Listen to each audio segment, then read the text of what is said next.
Vuyo, good evening to you, and that's the best intro, really. You've taken the words literally out of my mouth. This is the best performing municipality in the entire Gauteng province. In fact, this is their 10th clean audit. I met the municipal manager, as I mentioned in my earlier crossing to you, who was just leaving the office at that time, and he made mention to me that, in fact, the 11th clean audit is actually coming through at any moment in the next few months or so. So let's find out from the mayor how it is that they've been able to achieve such a feat. Mr. Mayor, Peter Teixeira, welcome. Thank you so much, Xoli. Good evening, and good evening to the viewers at home. So, what makes for a good municipality whose finances are consistently top-notch? What is it about Midvaal, Mr. Mayor, that makes your municipality stand out, you think? Look, I think the first thing, Xoli, is there's sheer political will to serve the community. So as public reps in Midvaal, we understand why we occupy these positions. So we are here and we are elected by the people who we are meant to serve. So the municipality is getting the basics right. We are supplying adequate, clean water to our communities, electricity, sanitation. The roads are not riddled with potholes. I'm sure when you came in here, you did not spot any pothole, etc. So it's something that, you know, for us, the political will is there to get things done. But secondly, is that, you know, we appoint competent and qualified municipal officials. We do not compromise on that one. The municipal manager and I had quite a good, thoroughgoing conversation. By the way, his name is Anton Kronewald. We keep referring to him as municipal manager. He spoke about the recruitment process, but I want to start. You mentioned getting the basics right. Yes. Water, electricity, making sure that the roads are well taken care of. He said something about complaints and the speed with which they are dealt with. Talk to us about that. What is the mechanism there? So we have a service charter here, which clearly outlines what the turnaround time to dealing with complaints is.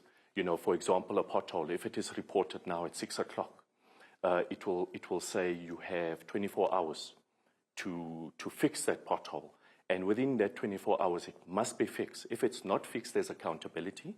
It picks up, it shows on our system that this specific complaint that was lodged at 6 o'clock on Thursday evening, you know, now we've gone over the turnaround time of 24 hours, and it alerts us. So we have that system within our complaints customer care center. And I think that is what is working for us. So the accountability part also kicks in.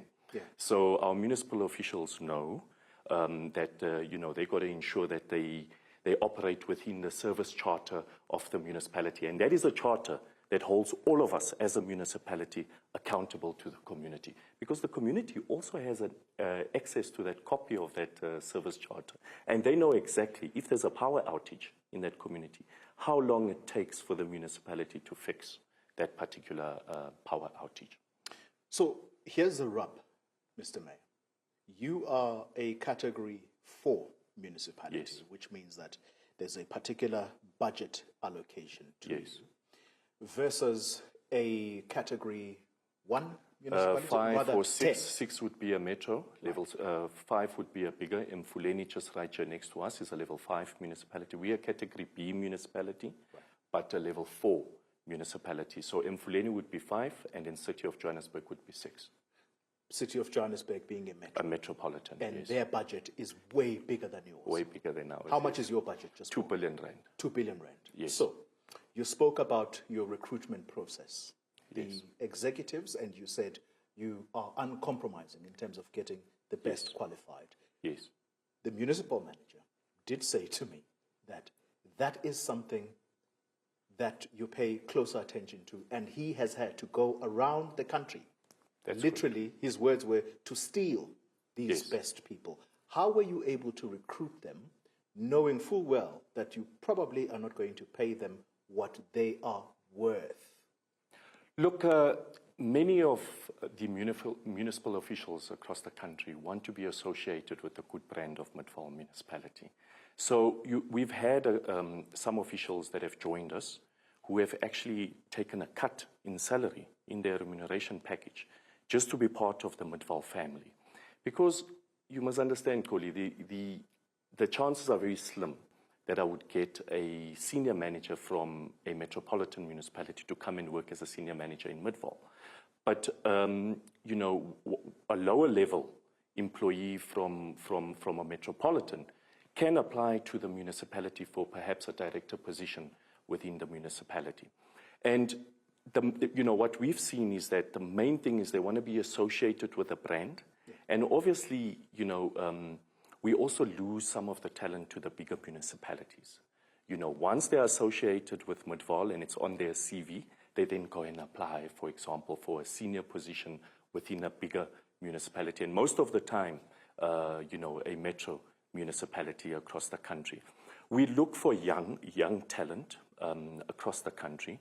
The municipal manager is quite correct. We do poach, so we keep tabs of performing municipal officials, yeah, especially within the top performing municipalities in the country. And most of them are within the Western Cape. So maybe Anton didn't tell you that he is also from the Western Cape, and he's also someone that I poached from Swellendam Local Municipality, which is also a top-performing municipality in the country. So we do that across, you know, the country, and we bring in this talented young people that do come and work for us.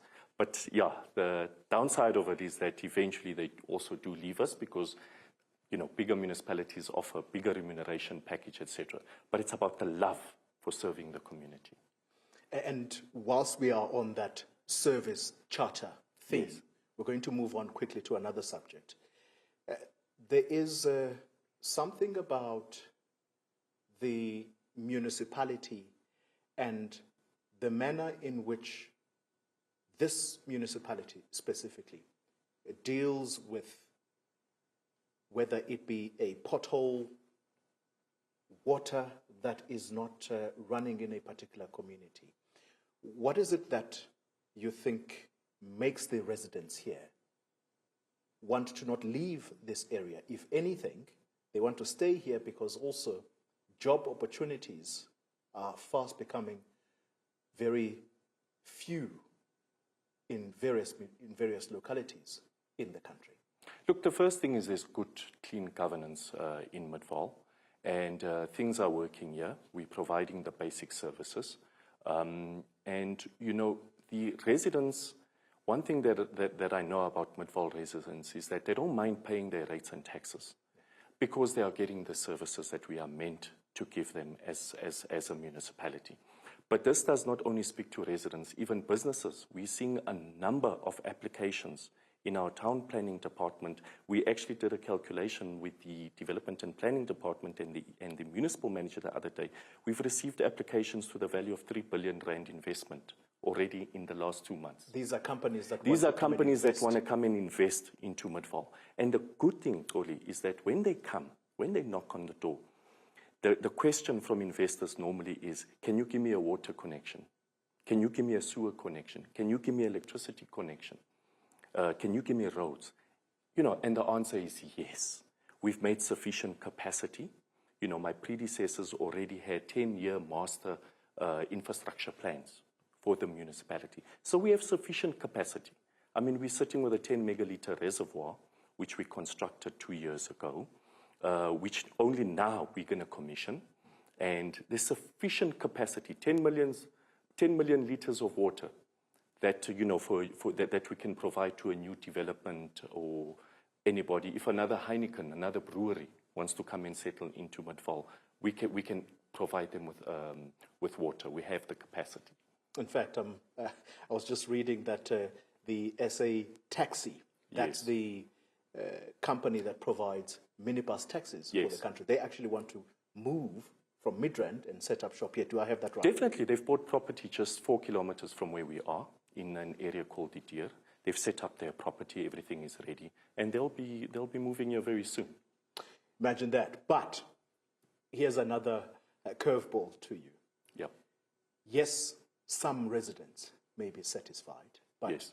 there are those, and I'm sure the ANC tonight, when we have a bigger discussion, we'll have a panel this evening, they are going to point to Xolo informal settlement. That settlement has been in existence for some time in Midvaal, and that is the one blot that perhaps keeps you up at night. What is it that you are doing to try and formalize that informal settlement? Give those people the dignity they deserve. Look, Midvaal municipality is one of the fastest growing municipalities in the country. So our economy is growing stronger in Midvaal. And when it goes stronger, people realize that the chances are very high that they may get employment within this municipality. So what we are seeing is a massive influx of people that are coming into Midvaal, and many of them are settling in Xolo. If you see where Xolo is located, it is close to all amenities. I mean, you can walk from Xolo into the CBD of Meyerton. You can walk from Xolo to the train station. You can walk from Xolo to the taxi rank. So it is a perfect location for people to come and settle in. And, you know, we've been working very closely with the Department of Human Settlements in terms of constructing RDP houses, etc., in that community. What we're finding is we move people, a number of people, into formal structures, and then those informal structures are replaced with other people. Yeah. So when for example, Ntate Mkwena goes to Bethlehem in the Free State during December holidays, he then comes back in January with 3 family members who then come here and seek employment, because Ntate Mkwena understands that the chances are higher that those youngsters will get employment in Midvaal than any other area. And that is what we are finding. But the good thing is that the municipality has been investing a substantial amount of its budget into Xolo. Yeah. So if you go into Xolo today, Xoli, you will see that we are currently, we are currently constructing or installing electricity, formal electricity, because that was one of our challenges in the past, where residents were connecting illegally into the electricity grid. Now we are formalizing the electricity and putting in a prepaid electricity meter, where, because they would be deemed indigents, so therefore we would give them 80 kilowatts of electricity free, but whatever they use over and above that, they have to start paying for it. So we are improving the water, roads. If you look at our current budget, you will see that a large percentage of that budget is speaking to Xolo and the Meyerton Farms area. Well, and that is always the critique against you when people want to throw stones at Midvaal. But I also know, through my conversation with the municipal manager, that you are actually not accredited yet to provide housing. That is something that is still being discussed with the province to say, get that accreditation going so that you can formally give people housing. So, but that's a story for perhaps the bigger discussion tonight. Let's then conclude the conversation on this point. Yeah. I may have lied to the viewers tonight when I kicked off this broadcast and said, you drive in a modest vehicle. I didn't mention what brand it is, but I did say it's not a BMW, nor is it a Mercedes-Benz. It's not. And I said, I didn't see an escort, but I suspect you are escorted. Is this part of the ethos? Number one, you pay attention to the resources of the municipality, that they don't go to waste, you don't live lavishly, but at the same time, the employees here, the time that they knock off, I made a point about the municipal manager who was only knocking off at 5:30. Yes. What is the ethos, the culture here? Yeah, look, there's a very strong culture here of performance, Xoli. And, it is a culture that I've inherited as mayor that has been there since we started, the Democratic Alliance started here in Midvaal. And it is a culture of performance, a culture of accountability, a culture where people love being here. We've created a conducive environment for our employees.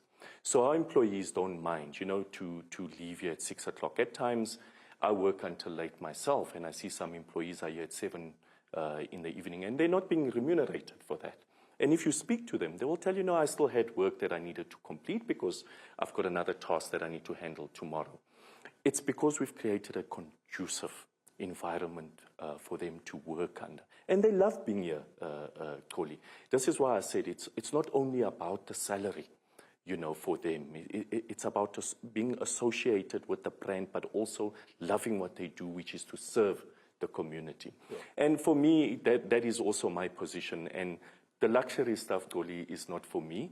You saw the vehicle, I don't need to lie to you. And yes, I don't have an escort, so that was the only vehicle that I came in with my driver and one of my protectors.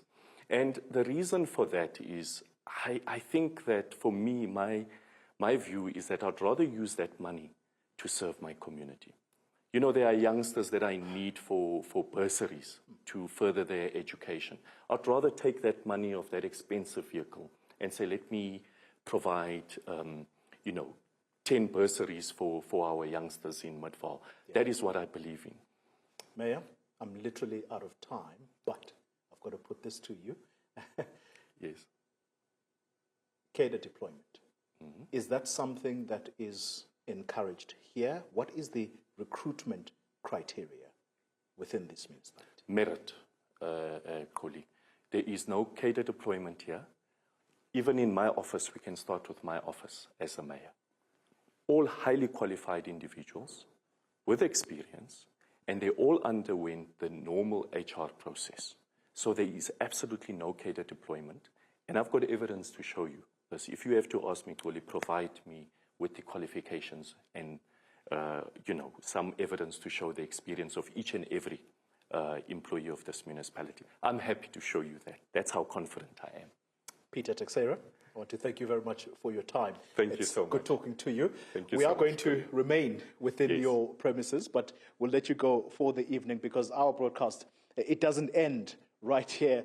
In the next hour, we are going to be talking to a governance expert, and in the hour after that, we're going to have a much larger panel discussion where you will have essentially the major parties represented, ANC, Freedom Front Plus, you name it. They're going to be here to discuss what is it about this municipality that it is getting right, and what is it that can be learned by those municipalities that are not in the same position as this particular one. All right, I'm going to stop talking now because Tumisang Ndlovu has your business next.